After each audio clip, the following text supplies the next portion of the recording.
얼마 전에 어떤 분이 댓글에 이런 문의를 주셨습니다. 가게에 흐른 저주가 무엇인지 궁금해요. 이것을 위해 어떻게 기도해야 되죠? 저에게 풀리지 않는 문제가 있는데 그것이 가게에 흐르는 저주 때문인가요? 라고 말입니다. 반면 이렇게 말씀하시는 분도 계셨습니다. 가게에 흐르는 저주 같은 것은 없다고요. 하나님을 믿는데 이런 게 어딨냐며 반박하시는 분도 계셨습니다. 여러분은 이에 대해서 어떻게 생각하십니까? 우리 믿는 사람들에게 가게에 흐르는 저주가 있을까요? 아니면 없을까요? 아마 이 질문에 많은 분들이 없다고 대답하기를 원하실 것입니다. 그런데 여러분 아십니까? 아쉽게도 우리 믿는 사람들에게도 가게에 흐르는 저주가 있을 수 있다는 것을 말입니다. 그렇다면 이게 정말이냐? 여러분, 오늘은 아브라함 이야기를 통해 가게의 저주가 어떻게 흘러갈 수 있는지에 대해, 또한 우리가 이것을 어떻게 끊어야 하는지에 대해 함께 배우기 원합니다. 여러분, 혹시 아브라함 하면 가장 먼저 떠오르는 단어가 무엇입니까? 아마 대부분은 믿음이라는 단어가 떠오를 것입니다. 예, 맞습니다. 아브라함은 믿음의 조상으로서 믿음의 본을 보인 사람입니다. 또한 아브라함은 이 믿음과 신앙을 자녀와 자손들에게 흘려보낸 사람이기도 합니다. 하지만 여러분, 아브라함이 이렇게 좋은 것을 흘려보냈지만 또한 좋지 못한 것도 함께 흘려보냈다는 것을 아십니까? 이게 무슨 말이냐? 여러분, 믿음이 좋았던 아브라함에게도 한 가지 약점이 있었습니다. 그 약점이 무엇이냐? 어떤 두려움을 만나면 그것을 모면하기 위해 사람을 속이는 약점이 있었다는 것입니다. 여러분, 아브라함이 가나안 땅에 도착했을 때 기근을 만납니다. 이때 아브라함이 어떻게 합니까? 애굽으로 피신을 갑니다. 그리고 애굽에 갈 때 애굽 사람을 두려워했던 아브라함이 어떻게 합니까? 사라에게 이렇게 부탁합니다. 애굽 사람이 그대를 볼 때 이르기를 이는 그의 아내라 하여 나는 죽이고 그대는 살리리니 원컨대 그대는 나의 누이라 하라. 여러분, 아브라함이 두려운 상황을 만났을 때 어떻게 합니까? 그 상황을 모면하기 위해 아내인 사라에게 누이라 속여달라고 부탁합니다. 그리고 아브라함은 이뿐만 아니라 다시 누이라고 속이는 일을 반복합니다. 물론 아브라함은 이런 상황에서 이렇게 말할 수도 있습니다. 실제 사라는 자신의 이복 누이라고요. 그래서 사라를 누이라고 말하는 것은 거짓말이 아니라고요. 그러나 여러분, 문제는 아브라함의 이런 행동이 가게를 통해 흐르면서 큰 문제를 야기시켰다는 것입니다. 이게 무슨 말이냐? 여러분, 아브라함의 두려운 상황을 만날 때 아내를 누이라 속이는 기질이 또 누구에서 나타납니까? 바로 이삭을 통해 나타납니다. 여러분, 이삭도 두려운 상황이 생겼을 때 어떻게 행동합니까? 아브라함처럼 아내를 누이라 속이지 않습니까? 여러분, 이런 아브라함의 기질이 이삭에게까지 흘러내려간 것입니다. 그런데 여러분, 우리가 여기서 주목해야 할 것이 있습니다. 그것이 무엇이냐? 여러분, 아브라함이 사라를 누이라 속일 때 그래도 그것은 반은 진실이었고 반은 거짓이었습니다. 왜냐하면 사라가 아내였지만 또한 이복누이였기 때문입니다. 반면 이삭은 어떻습니까? 이삭이 아내를 누이라 속일 때 이 말은 100% 거짓말이었다는 것입니다. 여러분, 우리는 이런 아브라함의 기질이 가게를 통해 흐르면서 더 커지는 것을 볼 수 있습니다. 그리고 이것이 야곱에게 가서는 어떻게 됩니까? 야곱에 대해서는 야곱이 아예 속이는 자가 되지 않습니까? 오죽했으면 야곱이란 말이 거짓말쟁이란 말로 쓰였겠습니까? 여러분, 우리가 좋지 못한 것이 가게를 통해 흘러갈 때 그것의 영향력이 더 커지는 것을 볼 수 있습니다. 그리고 또한 우리는 가게에 흐르는 저주를 가인과 셋의 갭을 통해서도 찾아볼 수 있습니다. 여러분, 가인은 아벨을 죽입니다. 그리고 하와는 아벨 대신에 셋을 낳습니다. 그런데 재미있는 것은 가인의 후손 중에도 라멕이 있었고 셋의 후손 중에도 라멕이 있었다는 것입니다. 하지만 두 라멕 사이에는 큰 차이가 있었다는 것입니다. 어떤 차이냐? 여러분, 우리가 가인의 후손인 라멕을 통해서 볼 수 있는 것이 무엇입니까? 이 라멕도 가인처럼 살인을 저지릅니다. 그리고 어떻게 합니까? 오히려 이 살인으로 자기를 해한 자가 있다면 가인보다 더 큰 벌을 받을 것이라고 저주합니다. 우리는 가인의 족보를 통해서도 죄가 가게를 통해 흐를 때 더 커지는 것을 볼 수 있습니다. 반면 믿음의 사람이었던 셋의 후손인 라멕을 통해서 우리가 볼 수 있는 것이 무엇입니까? 그것은 이 라멕을 통해서 노아가 태어났다는 것입니다. 즉, 라멕을 통해서 하나님도 의인이라고 인정하는 노아가 태어났다는 것입니다. 여러분, 우리가 이것을 통해 볼 수 있는 것이 무엇입니까?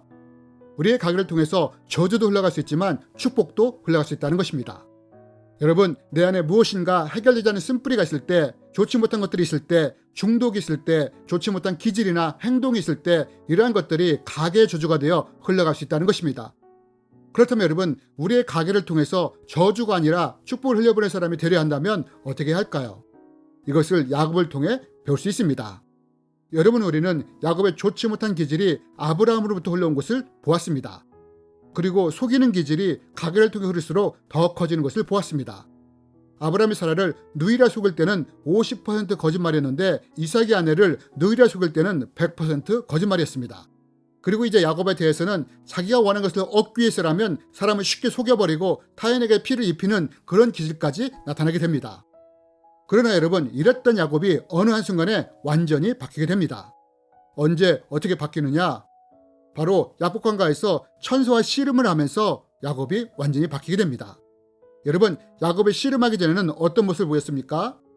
여전히 아브라함과 이삭과 같은 행동을 보였습니다. 여러분, 아브라함이나 이삭이 두려운 상황을 만나면 어떻게 했습니까? 아내를 누이라 속이며 이들을 앞세우지 않았습니까? 그런데 야곱의 행동에서도 이것이 똑같이 나타났다는 것입니다. 에서가 400명의 사람을 데리고 온다는 소식을 듣자 야곱이 어떻게 했다고 합니까? 두려워했다고 합니다. 그러면서 어떻게 행동합니까? 자기 앞에 아내와 자식들을 앞세운 것입니다. 그리고 자기는 뒤에 숨어버리는 것입니다. 이것이 야곱이 두려움을 느낄 때 했던 행동이었습니다. 그런데 이랬던 야곱이 씨름 후에는 어떻게 바뀝니까? 성경은 말합니다. 여종들과 그들의 자식들은 앞에 두고 레아와 그의 자식들은 다음에 두고 라헬과 요셉은 뒤에 두고 자기는 그들 앞에서 나아가되. 여러분, 성경이 뭐라고 합니까? 씨름 전에 야곱은 두려움 앞에서 아내와 자식을 앞세우고 뒤로 숨는 사람이었습니다. 아브라함도 그랬고 이삭도 그랬습니다. 그런데 씨름 후에 야곱이 어떻게 바뀝니까? 이제 아내와 자식을 앞세우는 사람이 아니라 이들을 자기 뒤에 두고 자기를 두렵게 했던 에서를 만나기 위해 가장 앞장서서 나아갑니다. 여러분, 야곱의 씨름을 통해서 이렇게 바뀐 것입니다. 그리고 이 씨름을 통해 대를 이어내려오던 좋지 못한 기질이 끊어진 것입니다. 여러분, 저에게도 이런 가계 저주가 있었습니다. 그것이 무엇이냐?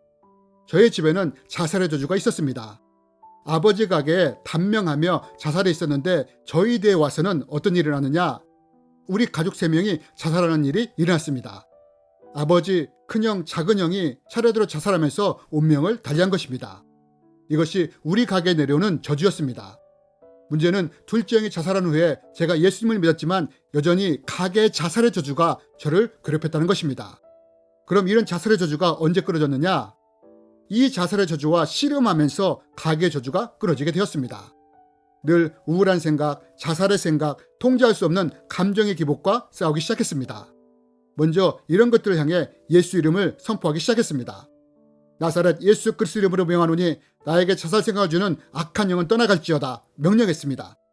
그러면서 자살의 생각, 통제할 수 없는 감정들이 올라올 때는 하나님의 말씀을 붙잡고 선포하기 시작했습니다. 예수님이 나를 위해 죽으셨다. 그리고 하나님은 나를 자녀 삼으셨다. 그러므로 나는 이제 무가치한 존재가 아니라 하나님 안에서 귀한 존재이다. 이렇게 지속적으로 선포한 것입니다. 할 수 없다는 생각이 들며 포기하고 자살하고 싶은 마음이 올라올 때마다 또 이렇게 선포했습니다. 나는 할 수 없지만 하나님은 전능하시다. 그리고 이 전능하신 하나님이 나를 도울 것이다. 하며 선포하며 나간 것입니다. 야곱이 천사를 붙잡고 노치하는 것처럼 저도 하나님을 붙잡고 의지하며 저의 저주와 씨름하며 싸웠습니다. 이러면서 어느 순간 나를 묶고 있던 자살의 영이 떠나가는 것이 느껴졌습니다.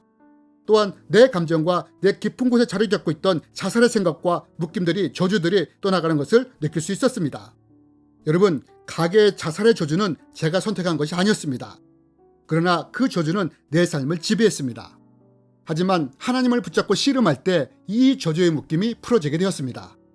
여러분, 우리가 원하든 원치 않든 우리는 가계의 저주의 영향을 받을 수 있고 또 나를 통해 이런 것들이 흘러갈 수 있습니다. 어쩌면 아브라함처럼 두려울 때 사람을 속이는 기질이 흘러갈 수도 있고 중독이 흘러갈 수도 있고 유전적 질병이 흘러갈 수도 있고 좋지 못한 삶의 스타일이 흘러갈 수도 있습니다. 그러므로 여러분, 혹시 나에게 이런 것들이 있다면 이제 야곱처럼 이들과 씨름하며 끊어낸 사람들이 되었으면 좋겠습니다. 그리고 이제 이러한 저주가 아니라 하나님을 향한 믿음과 신앙을 흘려보내는 축복의 통로가 되었으면 좋겠습니다. 주님의 이름으로 여러분을 축복합니다.